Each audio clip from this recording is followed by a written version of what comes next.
Welcome to the Industrial Talk Podcast with Scott McKenzie.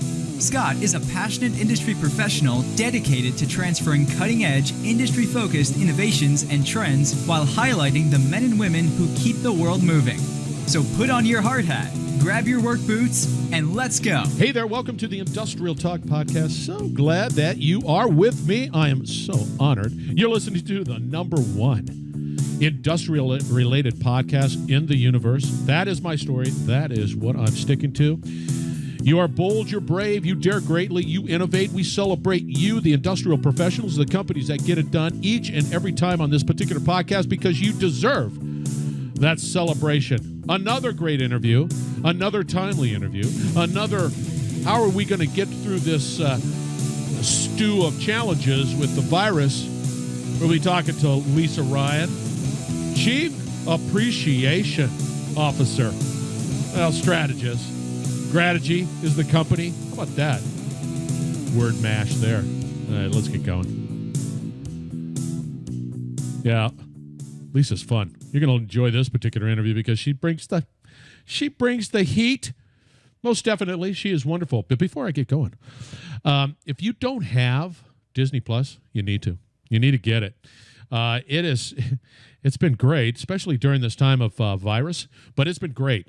And so what I've been doing is going through, they have National Geographic as a part of the little box that they have out there. So click on that and you look at what they have. And I sort of stay away from all the animal stuff, but I go right to the science.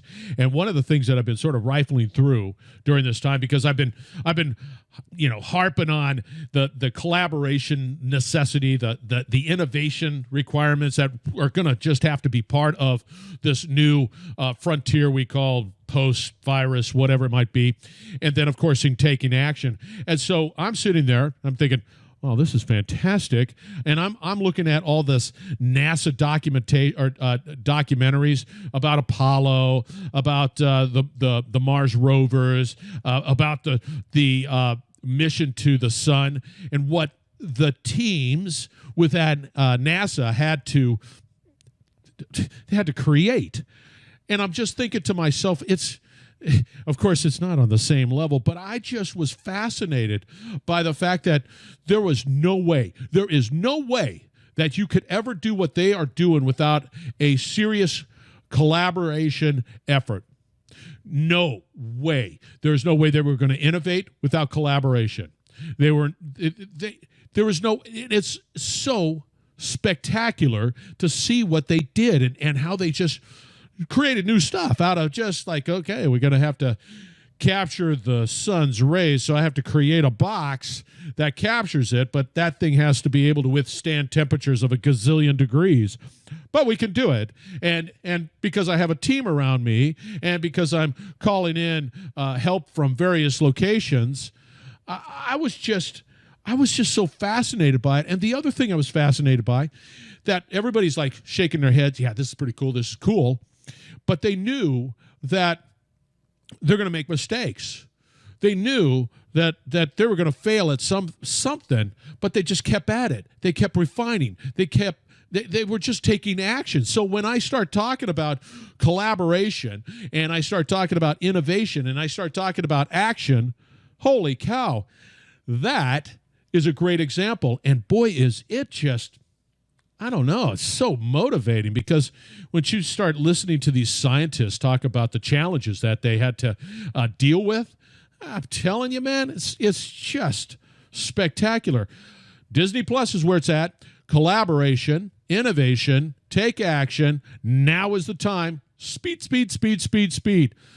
Do it internally. Find your customers. They need help. Everybody needs help. Collaborate. Please do that. I'm going to continue to harp on that. All right, on to the interview. All right, her name is Lisa Ryan. And just love the fact that she took gratitude and strategy together to come up with her company name, Grategy. That's a cool mesh, right? And Chief Appreciation Strategist, excuse me. And we talk about keeping your top talent, and this is what's so fascinating right now because we're in this COVID world that we're living in, and And of course, you're going to need to sort of figure out how to retain that talent. She is just coming with some real great truth on how to do that with a lot of energy, with a lot of passion. And I'm telling you right now, she is passionate about helping you. So anyway, we're going to be talking a lot about that. She gives us some actionable steps to take as companies that we got to take to the bank. We got to do it now. Remember, collaborate, innovate, take action, speed, baby. Those are the 4 things. She brings it in line with all of those components. So, without further ado, here is Lisa Ryan. She's wonderful. Note herself out there on LinkedIn. So, thank you very much. Here's Lisa. Hey, Lisa, welcome to the Industrial Talk Podcast. So glad that you are here, and I am looking forward to this conversation. Are you looking forward to it? I am so looking forward to it. It's going to be the highlight of my entire day. I was hoping for something a bit longer, like maybe a year, the minimum of a year, not a day. Give me a week at least. Decade. In my life. Forget about any kids that I've had. Forget about all that, man. I just talked to Scott McKenzie. Anyway, how are you doing today? I am fantastic, thanks. Hey, is it snowing up there in Ohio? As a matter of fact, it is. We had a couple inches on the ground yesterday. It didn't stick, and then it's supposed to be snowing all day today, So it's April. I guess Cleveland's just not quite done with its weather yet, but, it is what it is. It's Corona weather. It's even nice down here in Louisiana, and if anybody knows about Louisiana, the weather's quite challenging, but apparently Corona's helping us out with the weather. And that's my story, and I'm sticking to it, Lisa. Well, there you go. I'm not a meteorologist, but I think I've got science to back me up. Anyway, hey, for the listeners out there, let's give us a little background, 411, on who you are, because your stat card's really great out on LinkedIn. Talk to us about you and why you're so fantastic. Well, I am probably the world's only Chief Appreciation Strategist. And my company is Grategy, which I mushed together 2 words, gratitude and strategies, because that's what I talk about, and really help organizations, particularly manufacturing and skilled trade organizations, to keep their best people from becoming someone else's, simply by creating a culture where they feel acknowledged and valued. Well, that's terrific. Great and terrific. I don't know. That was weak. However, I'm not sure if that one's worth trademarking. I'll just sort of keep, yes, it's not. Trust me. Just move along. These are not the droids you want. Move along. So anyway, we've got to talk about the elephant in the room, and we briefly touched upon it in our pre-conversation, is this whole what's happening in the workforce today with the corona, COVID, virus, quarantine, whatever it is, and the challenges for business right now. And many of them have had to sort of, I'm sorry, we got to go, furlough, whatever it might be. You've got your work cut out for you, and businesses do. So share with us a little bit of your insights that are taking place right now, and what do we do as businesses? Sure. Well, like anything, there's good changes and there's bad changes when it comes to the COVID-19. I think the best thing that is coming out of it is the fact that we are exposed to technology, that we are forced to be using technology that we would not have used before. Let's take my husband's company for an example. He's an accountant, and his company is one of those people, if you are not in the room, you are not working. There's no way that you can do your job from home, blah, blah, blah, blah, blah, blah, blah. Well, for 2 weeks, Scott was able to do his job from home. So companies are figuring out that, hey, maybe having a remote workforce or having remote as an option will help us in the future as far as employee retention, because employees are looking for more flexibility. The challenge comes from getting to that line. There's the line between staying in touch and micromanaging. So we don't want to go over the fact of what are you doing, what are you doing, what are you doing, because it doesn't matter, does it, when or where the job gets done, as long as it's getting done. But we're so used to seeing our employees, to be able to walk into the office, walk into the plant, see what they're doing, and now we don't have that flexibility. But by the same token, checking in with your employees who are probably remote for the first time in their career. They're teachers and babysitters because their kids are off school. They're worried about their aging parents that they're taking care of. So they have all of these personal things in addition to getting the work done. So we have to come from that area of care and compassion, and how are you doing? How can I help you? How we're going to get through this. So maintain the corporate optimism to let employees know that, you know what, we're making it. This is what's going on. We are going to have you come back. Hopefully that's the case. I know, again, for my husband's family, or my husband's company, when they sent him the email in big letters, in all caps, it said that this temporary situation. And just having that all caps of temporary was very reassuring. So little things that companies can do to keep their employees in the loop, to maintain that communication, but to make sure that it's not only work related, that it's also that basic human connection that we are really suffering from, because we're all in isolation and sheltering in place right now. It is a big boat that includes a lot of people, and we're all in it 100% globally. So if you feel like you're being picked on, well, the world is being picked on, and you're a part of a big, big group. And I got to deviate real quick. So your husband's name is Scott? Yes, it is. Is he as good looking as I am? He must be, because he's Scott. You know what? The funny thing about Doesn't the name look like Scott, Ted Kaczynski, right? I have never met a Scott that's not an amazing person. So you just fall right into that category. Thank you very much. And we're going to wrap up this podcast right now, because we're going to be on a hot. No, that I have a brother named Scott too, just so you know. That's it. It's genetically predisposition. Scots are fun. Yes, Some they are better are. looking than others. Yeah, absolutely. Now, this is interesting because you brought up an interesting point. This whole remote work location in industry as a whole, we don't do well with that. We don't do well with not looking and managing and, you know, being sort of that micromanager type of thing. And we're all learning. But I think if we do it right, there's some happy people, productive people, and I believe there's going to be some cost savings and improved revenue if we do it right, if we lay that out properly. Do you agree? Absolutely. What companies are doing right now during this COVID-19 pandemic is basically setting the foundation for the future. The way that the technologies that they're learning, the strategies that they're learning, but how they're connecting with, keeping in contact with their employees, making their employees feel, not getting all touchy-feely and stuff, but we still need that connection. Yeah.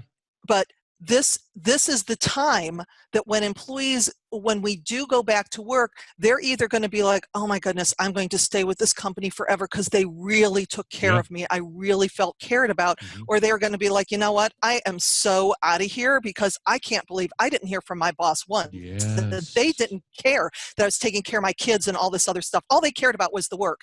And then you lose them. So this is the time to really cement those relationships for that long-term loyalty, because as you said, the whole world is going through this right now. So the decisions you're making are going to have incredibly long-term impact.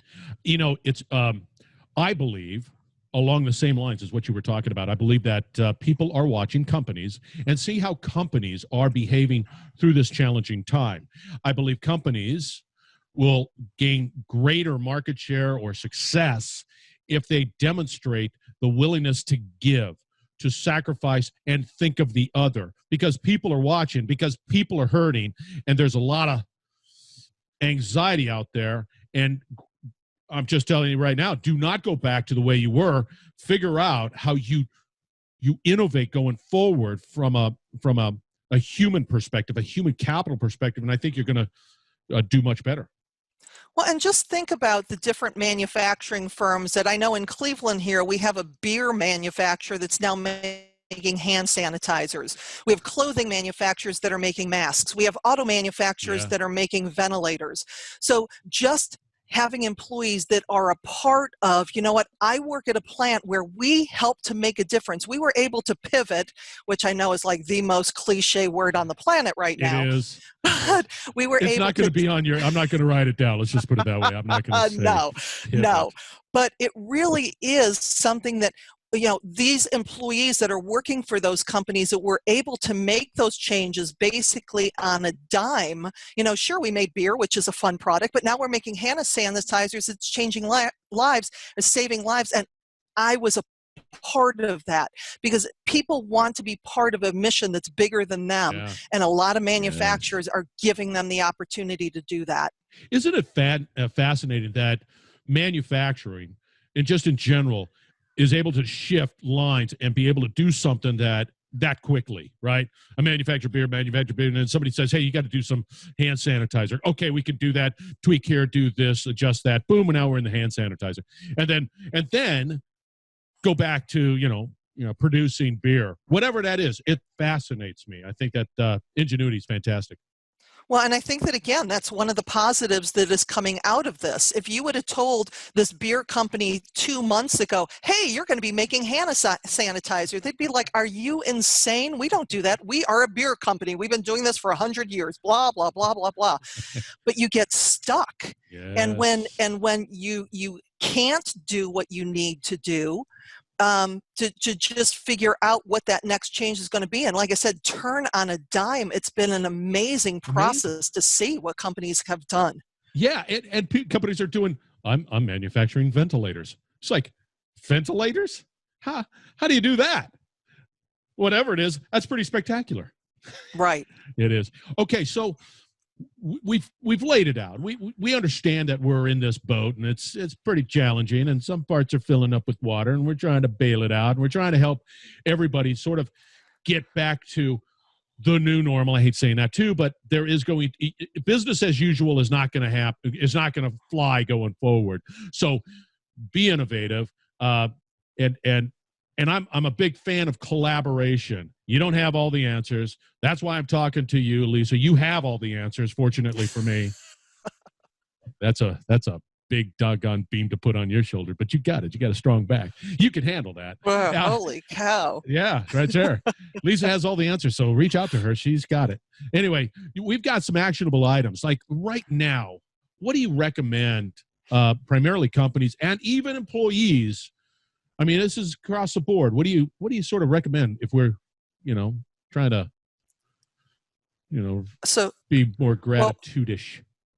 Well, first of all, to be transparent, to keep in touch with your employees, to let them know exactly what's going on. If manufacturing is going to come back slowly in increments, to let them know that, to kind of give people, because the thing that we're looking for right now is that end date, that light at the end of the tunnel.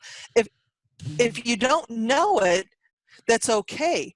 But if the more that you can share, and from that place of vulnerability, from a leadership team, because you are not all that in a bag of chips. Well, maybe you are, Scott, but to be able to that and a bag of chips. By the way, exactly. I'm really into barbecue chips lately. That is my commitment to COVID-25. I'm gaining 25 pounds, and I'm doing it by bags of barbecue chips. Delicious. Continue. There you go. But that level of vulnerability, to let your people know that, hey, this has been tough for me too. We have kids at home, trying to manage everything. I know what you're going through, but also you can be tactical during this time, because we are learning a lot of lessons, and we are revealing to ourselves how quick that we can change things when necessary, how we can trust our employees to work from home. So all of these lessons that we're learning right now, to start writing those down, to keep track, because when we get back to whatever this new normal is going to be, a lot of this we can implement, and we can learn and be better, stronger, and faster than we ever were before. Steve Austin. You got that? Man barely alive. Absolutely. I feel that way right now. I'm a man barely alive. No, chips are helping you to maintain. They're helping me, all right. So is alcohol. By the way, I have my professional drinking shirt on. If you're watching us out in a video, you'll notice that it's a professional drinking shirt, and I am certified, especially now. And I'm going to be buying my COVID scooter because my 25 pounds are putting a lot of weight on my knees, and I'm going to have to get a COVID scooter to get around. See, I always heard the quarantine. Go ahead. I've heard the quarantine 15, but see, you are going above and beyond what is even expected during quarantine. I'm committed. I am a professional, and I'm committed. And you can join along, but I'm telling you, it requires a lot of certifications and, a lot of chewing.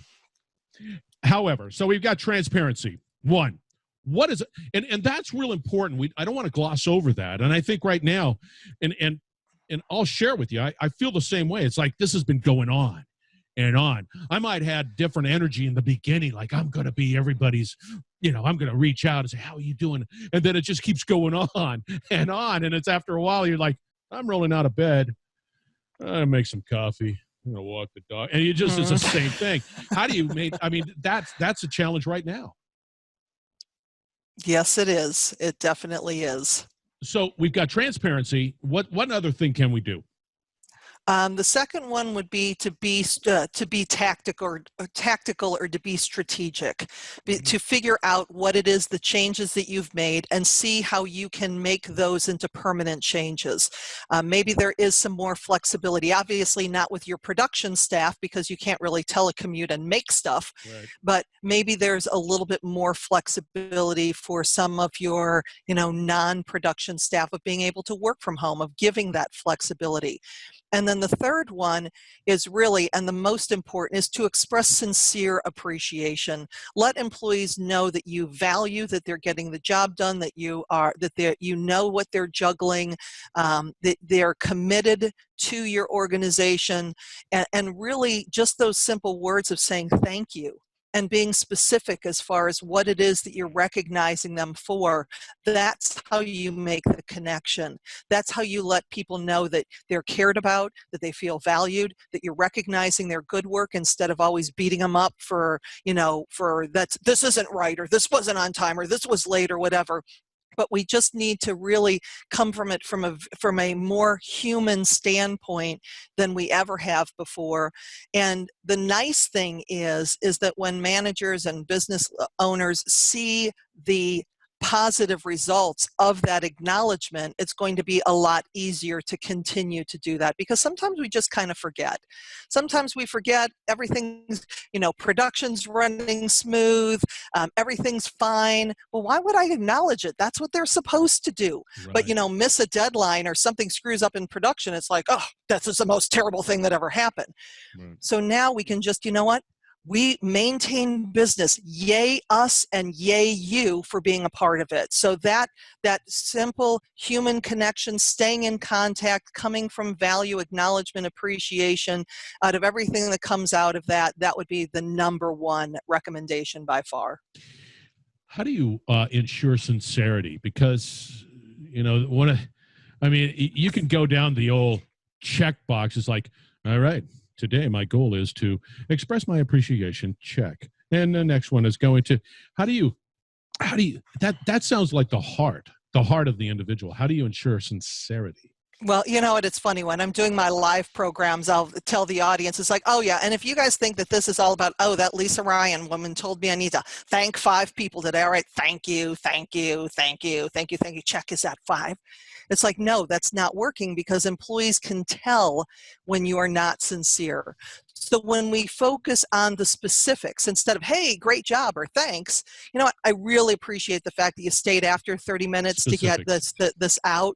That meant a lot. And even if you have that employee that you don't necessarily like, it's not fake, but if you look for that employee outperforming what they did before and recognize them specifically, then it comes from a place of sincerity. Yeah. And a lot of people are not comfortable with that. They're not used to saying thank you. And then it is out of their comfort zone, but it's like one thing, just find one person a day that you can sincerely thank, and it gets you in the habit of looking for things they're doing well instead of again, just looking for what's wrong or what's messed up. I like the fact that you've got to be challenged to look for specifics and communicate those specifics to the individual that you're saying, hey, good job, thumbs up, all that good stuff. I like what you did, whatever. And I think that that's important. I do believe too, if you concur, that there's a lot of hurt going on there. And I think right now you mentioned like a 6-to-1 positive ratio. I think it's got to be 10. I have nothing to back it up, but there's a lot of hurt going on out there. And I think it's better to be positive as opposed to, negative, because it's easy to be negative. Right. It's so much better to err on the side of positivity right now, because that's the thing.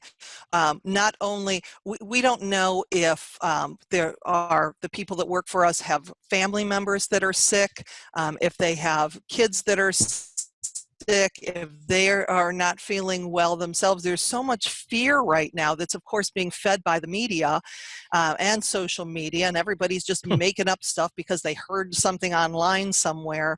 But it's again, looking more for that human aspect and realizing that maybe it's not the same amount of workload that you are giving to your employees right now, but we can still get the bare essentials done that keep us in business, that keep us profitable, or at least moving forward, and taking into account, because again, these are people who have never worked at home before. They don't really understand technology, and maybe they have a couple kids in different grades, so they're dealing with 3 or 4 different teachers and all these different classes and all of this homework, and then dealing with a house full of kids that aren't allowed to go outside and play with their friends, and they're bored silly. So now what do you do? So all of these things just keep piling up on our employees. Yeah, and I think you have to be ultra sensitive to the fact that you just laid it out. Boom, boom, boom, boom, boom. Some might have more challenges than others, but there's still, it's an interruption. It's a disruption within their life right now. Now, if we are to, let's say we're doing things that are positive today, like, okay, we're laying it out, we're communicating, we're being transparent, we're being real, right?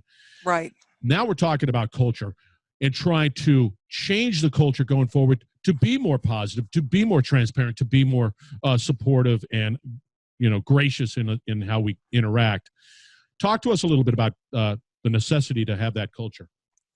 Well, one of the easiest ways to do that is at the start of a meeting. You're having your morning check-ins or your between shift check-ins or whatever it is, to start those meetings with letting people share 30 seconds of good news. It changes the conversation, and it can be something personal. The little Johnny's baseball team went to the championships when they can play again, or the successful completion of a big project. But what it does is it allows us to connect more on a human basis and learn things about each other as far as just what lights up our employees.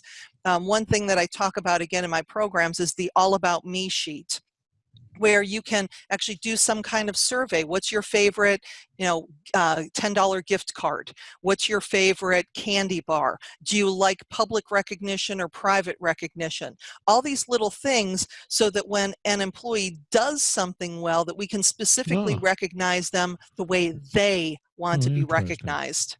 That's pretty cool. That's a cool little strategy and solution right there. Okay, so I know all the answers. Look at, because we are talking to Lisa and she has all the answers. It's one-stop shop for Lisa. That's for doggone sure. So I go out to your LinkedIn stat card, and of course you got a lot of action movement type of photos. Are you active out there? You got to be active out there on LinkedIn, right? Yes, I'm very active out there. I like to publish articles. I like to read the articles that other people have published. I have a bi-monthly TV show, online TV show that I post on there. So I try to make my LinkedIn profile pretty resource rich. You're kind of a big deal, aren't you? I like to think so. No, not really. Oh, I don't know. As long as you have me on, if I made it to this show, then it's a big thing. You're at the top of Everest right here, the number one industrial-based podcast in the universe. That's my story. That's what I'm sticking to be completely, there you go. And it's completely wrong, but it doesn't matter. I can do it because there's no regulations in podcasts. You are absolutely wonderful. Now, listeners, real quick, I'm going to summarize this conversation. It's going to be out on industrialtalk.com. And it just look for Lisa Ryan. Pop her podcast up. There's all the information that you need to get a hold of her. And I'm sure I can probably finagle. Let me just check, because you filled out a form. Let's talk a little bit about manufacturing. Get 98 proven strategies to attract and retain your industry's top talent. She's giving that away for free. Yes, I am. It's a PDF. Easy peasy. No excuse. You got to go check it out. Listen to the podcast. Reach out to her. Lisa, you were wonderful. Thank you. I appreciate it. Have a fabulous day. Why, thank you. And you listeners. Let's wrap it up on the other side. So stay tuned. You're listening to the Industrial Talk Podcast Network.